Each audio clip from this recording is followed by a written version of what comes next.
Hello students, last video में as we have discussed chapter number 7, the last point was SAS rule, the axiom 6.1. We have discussed axiom 7.1 and it was SAS congruence rule. तो ये rule क्या कहता है कि अगर किसी दो ट्रायंगल के अंदर एक साइड, तो इस साइड की करस्पॉन्डिंग साइड है ये, अगर इस साइड की ये साइड और ये साइड इक्वल है, फिर एक एंगल ये इक्वल है और इस ट्रायंगल में ये साइड और ये साइड इक्वल है, इसका मतलब कि ये साइड, ये एंगल और ये साइड, एंगल साइड, दो साइड के बीच में एक एंगल अगर दोनों ट्रायंगल में इक्वल है तो ये दोनों ट्रायंगल कॉन्ग्रुएंट ट्रायंगल है और इसे प्रूफ करने की भी ज़रूरत नहीं। अगर ऐसा है तो वो ट्रायंगल कॉन्ग्रुएंट है। ये हमने लास्ट वीडियो में देखा था। तो अब आगे बढ़ते हैं और दूसरा हमने देखा था थ्योरम 7.1। थ्योरम 7.1 क्या था? ASA congruence rule. ASA congruence rule क्या कहता है? Two triangles are congruent if two angles and the included side of one triangle are equal to two angles and the included sides of other triangle। तो ये जो rule है ASA, SAS rule हमने देखा, अब ये ASA रूल है।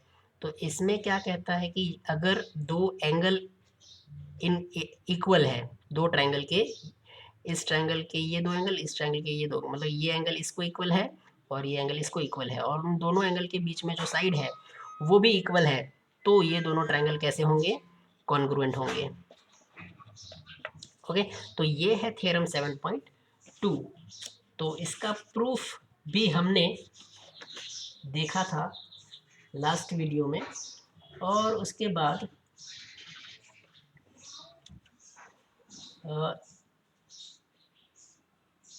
एक और चीज़, इसके बाद हमने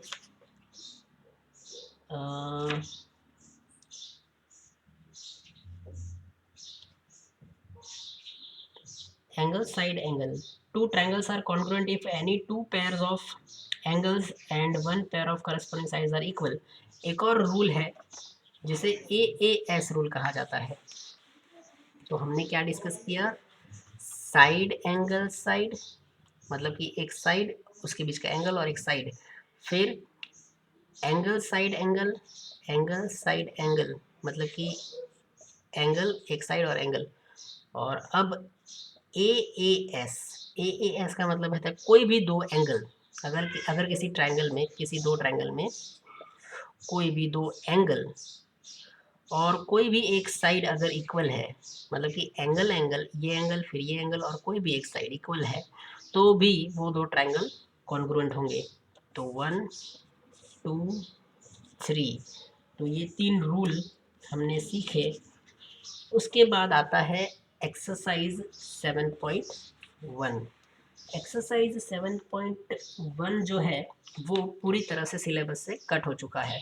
तो एक्सरसाइज 7.1 में हमें कुछ भी स्टडी नहीं करना है। तो जैसा कि नोटिफिकेशन आया है गुजरात बोर्ड से कि हमारा जो सिलेबस है ड्यू टू कोरोना पेंडेमिक, इस साल ऑनलाइन स्टडी से घर बैठ के आप स्टडी कर रहे हो, स्कूल आप अटेंड नहीं कर पा रहे हो, जिसकी वजह से सिलेबस पूरा कंप्लीट करना डिफ़िकल्ट हो रहा है और आपको स्टडी करना भी डिफ़िकल्ट हो रहा है। तो थोड़ा सा सिलेबस रिड्यूस कर दिया है। तो इसलिए इस चैप्टर में से जो एक्सरसाइज 7.1 है वो कट कर दी गई है। तो जो पॉइंट्स सिलेबस से निकाल दिए गए हैं वो मैं आपको बताते जाऊंगा, तो वो आपको एग्जाम के लिए प्रिपेयर करने ही नहीं है। मैं जो वीडियो में जितने पॉइंट्स और जितने एग्जाम्पल सॉल्व करवाऊंगा सिर्फ उतना ही आपको करना है एग्जाम के लिए, उससे ज़्यादा आपको एक सम भी नहीं सॉल्व करना है। तो उसके बाद नेक्स्ट जो पॉइंट है हमारा वो है 7.4। 7.4 क्या है? Some properties of triangle. Triangle की कुछ प्रॉपर्टीज। ये हम स्टडी करेंगे ट्राइंगल्स की क्या प्रॉपर्टी होती है। तो चलिए देखते हैं क्या होती है प्रॉपर्टी ट्राइंगल की। तो पहली प्रॉपर्टी है, अगर किसी ट्राइंगल के अंदर दो एंगल्स इक्वल है ना, या फिर सॉरी, दो एंगल्स नहीं, अगर दो किसी एक ट्राइंगल के अंदर, किसी भी ट्राइंगल के अंदर अगर उसकी दो साइड्स इक्वल है, फॉर एग्जांपल ये साइड और ये साइड, दो अपोजिट साइड्स इक्वल है, लेट्स से ये 3.5 है और ये भी 3.5 है, तो आप चेक करो, आप ये ट्राई कर सकते हो, आप ऐसा ट्राइंगल ड्रॉ करो जिसमें दो साइड्स इक्वल हो। वैसे तो ऐसे ट्राइंगल को क्या कहते हैं हम, जिसकी दो साइड्स इक्वल होती है उसे हम कहते हैं आइसोसेलेस ट्राइंगल, है ना। आइसोसेलेस ट्राइंगल, ऐसे ट्राइंगल को क्या कहते हैं जिनकी दो साइड्स इक्वल होती है, तो आइसोसेलेस ट्राइंगल। तो आइसोसेलेस ट्राइंगल में जो दो साइड्स इक्वल है उनकी इस साइड की अपोजिट एंगल क्या है, ये, और इस साइड का अपोजिट एंगल क्या है, ये, तो ये दो एंगल भी इक्वल होते हैं। तो ये है आइसोसेलेस ट्राइंगल की प्रॉपर्टी, और इसी प्रॉपर्टी को नाम दे दिया है थ्योरम 7.2। थ्योरम 7.2 क्या कहता है, angles opposite to equal sides, मतलब angle opposite to equal side, जैसा मैंने बताया ना, इस साइड का अपोजिट एंगल ये होता है और इस साइड का अपोजिट एंगल ये होता है, तो angle opposite to equal sides of an isosceles triangle are equal. और ये हम प्रूफ भी करेंगे कि जो भी इक्वल साइड्स होती है उसके अपोजिट जो एंगल्स होते हैं वो इक्वल होते हैं, मतलब ये एंगल और ये एंगल इक्वल है, ये हम प्रूफ भी करेंगे। तो चलिए कैसे प्रूफ करेंगे मैं आपको बताता हूँ। So we are given an isosceles triangle A B C, हमारे पास आइसोसेलेस ट्राइंगल है ए बी सी, ये है ए, ये है बी, ये है सी, जिसमें ए बी और ए सी ये जो साइड्स है वो इक्वल है, in which A B is equal to A C, A B is equal to A C, ये हमारा आइसोसेलेस ट्राइंगल है। We need to prove that angle B is equal to angle C. So let us draw the bisector of angle A, तो जो भी angle A है उसका हम bisector draw करेंगे, and let D be the point of intersection of this bisector of angle A and B C. तो angle ए का bisector और बी सी का जो जहां पर इंटरसेक्शन हो रहा है उसको नाम दे देंगे point D. In triangle B A D, in triangle B A D and C A D, ये एंगल बाइसेक्टर है, याद रखना। अब ये वाले ट्राइंगल में और इस वाले ट्राइंगल में, in triangle B A D and triangle C A D, तो A B is equal to A C, A B is equal to A C given है, इंफॉर्मेशन ये हमें दिया हुआ है कि ये साइड और ये साइड इक्वल है। एंगल बी और एंगल ये जो सी है, angle sorry angle B A D, angle B A D is equal to angle C A D, ये जो एंगल है और ये जो एंगल है, एंगल बी ए डी और एंगल सी ए डी ये इक्वल है। क्यों? क्योंकि ये जो हमने बनाया है वो इस एंगल को बाइसेक्ट करता है, मतलब ये आधा हो गया, ये जो पूरा एंगल था उसका ये हाफ और ये हाफ, तो ये दोनों इक्वल होंगे, तो ये दूसरा वाला पॉइंट, ये जो हमने कंस्ट्रक्ट किया ए डी, उसके वजह से ये एंगल और ये एंगल इक्वल हो रहा है। तो बाय, इसका रीज़न क्या लिखेंगे हम, ये क्यों इक्वल है, जो हमने कंस्ट्रक्ट किया है, तो बाय कंस्ट्रक्शन, यहाँ पर मैंने रीज़न भी लिख दिया। ओके, और ए डी, दोनों ही ट्राइंगल में ए डी कॉमन है, तो ए डी इज इक्वल, इस ट्राइंगल की साइड ए डी और इस ट्राइंगल की साइड भी ए डी, मतलब दोनों सेम ही है, तो दोनों वो भी इक्वल होगी। तो अब ये देखिए साइड एंगल साइड, तो by S A S rule, triangle B A D is congruent with triangle C A D.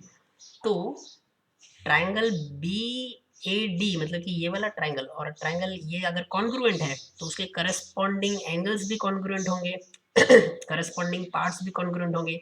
तो एंगल देखिए, एंगल बी का करस्पॉन्डिंग पार्ट्स क्या होगा, करस्पॉन्डिंग एंगल क्या होगा, एंगल सी, इसका मतलब angle B is equal to angle C है, जो हमें प्रूफ करना था। तो है ना, अगर किसी ट्राइंगल में दो साइड्स इक्वल है तो उसके दो अपोजिट एंगल भी इक्वल होंगे, ये हमने प्रूफ भी कर दिया। तो ये था थ्योरम 7.2, ये था थ्योरम 7.2, है ना। तो ये आपको एग्जाम में आ सकता है, आपको प्रूफ भी करना पड़ सकता है, तो आप ऐसे प्रूफ कर सकते हो। तो इसके बाद थ्योरम 7.3 है। थ्योरम 7.3 क्या है वो मैं आपको बता देता हूँ, जिसका प्रूफ नहीं है, जो हमें प्रूफ नहीं करना है, सिर्फ 7.2 का वो कन्वर्स है। कन्वर्स मतलब कि उल्टा। इसमें हमने क्या कहा कि अगर दो साइड्स इक्वल है तो उसके ऑपोजिट एंगल इक्वल होंगे। और थ्योरम 7.3 क्या कहता है, थ्योरम 7.3 7.2 का उल्टा है, कन्वर्स है, कन्वर्स कहते हैं जिसे। तो 7.2 का उल्टा क्या होगा कि अगर दो एंगल इक्वल है तो उसके अपोजिट साइड्स भी इक्वल होंगे। द साइड्स अपोजिट, मैं आप स्टेटमेंट पढ़ रहा हूँ, the sides opposite to equal angles of a triangle are equal. तो बस 7.2 का ये अपोजिट है। तो अगर ये भी दिया है, देखिए अगर आपको ऐसा दिया है कि दो एंगल इक्वल है तो दो साइड्स इक्वल होगी, और अगर आपको ऐसा दिया है कि दो साइड्स इक्वल है तो दो एंगल इक्वल होंगे। बस ये है जो प्रॉपर्टी हमें स्टडी करनी थी वो ये थी। तो इसके बाद एग्जाम्पल 4 जो है, एग्जाम्पल 4 वो सिलेबस से कट कर दिया गया है। एग्जाम्पल 5 भी सिलेबस से कट कर दिया गया है, एग्जाम्पल 6 भी सिलेबस से कट कर दिया गया है, और एक्सरसाइज 7.2 पूरा कट कर दिया गया है सिलेबस से। तो आपको कुछ भी नहीं करना है 7.2 से। और उसके बाद जो हमारा पॉइंट है ये था 7.4 और 7.5। 7.5 में some more criteria for congruence of triangles. तो हमने जो क्राइटेरिया देखे कॉन्ग्रुएंस ऑफ ट्राइंगल्स के, क्या कौन से क्राइटेरिया देखे, तो SAS अगर है तो दो ट्राइंगल कॉन्ग्रुएंट है, अगर AAS है तो भी दो ट्राइंगल कॉन्ग्रुएंट है, अगर ASA है तो दो ट्राइंगल कॉन्ग्रुएंट है ना। तो ये क्राइटेरिया देखें, और भी कुछ क्राइटेरिया है वो भी हम देखेंगे, लेकिन इस वीडियो में नहीं, नेक्स्ट वीडियो में। तो मिलते हैं नेक्स्ट वीडियो में, तब तक के लिए थैंक यू वेरी मच।